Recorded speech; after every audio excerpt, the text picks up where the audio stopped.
This is TechCrunch.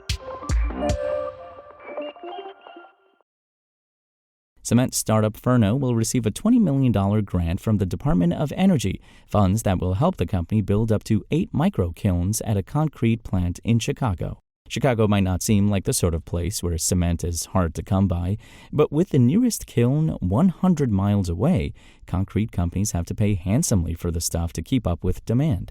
Furno's micro-kilns promise to reduce pollution and eliminate transportation costs. Furno's partner in the project, Ozinga, currently buys 60,000 tons of cement annually from suppliers to use at its Chinatown yard on Chicago's south side. There, it blends the binder with aggregate to produce concrete that's used in construction projects throughout the city. Most cement plants are massive installations, requiring sprawling logistical networks to get the material to where it's needed. But the new Furno project will be limited to the amount that Ozinga uses. We've sized our facility, the project, to that, Furno founder and CEO Gurinder Nagra told TechCrunch. Nagra will be appearing on stage at TechCrunch Disrupt 2024 in San Francisco on October 28th. They have access to the virgin limestone as well as the recycled material already. To power the 8 kilns that Mountain View-based Furno will be installing, Ozinga might use biogas, a form of methane produced by decomposing organic matter. That, along with the use of recycled material, stands to significantly reduce the climate impact of cement made at the facility. Cement is one of the most polluting industries on the planet, generating 8% of all carbon pollution. It's created when minerals that contain calcium, like limestone, are cooked under intense heat. This process, known as calcination, produces cement along with large amounts of carbon dioxide, over and above the pollution released by any fossil fuels that are used to generate the necessary heat.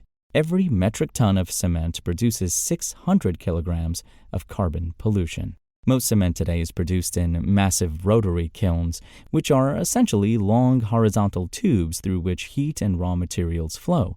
They're inefficient, with only about 30% of the heat being used for calcination. The rest is wasted.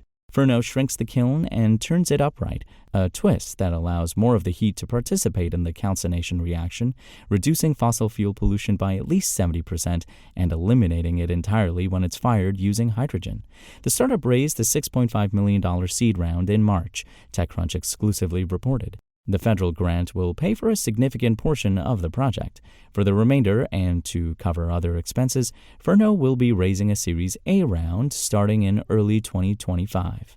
Furno will be raising a Series A round starting in early 2025, said Kirsten Jacobson, Furno's head of marketing.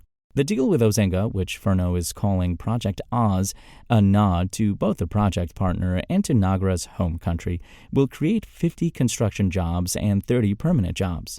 The Department of Energy was particularly interested in that statistic, Jacobson said.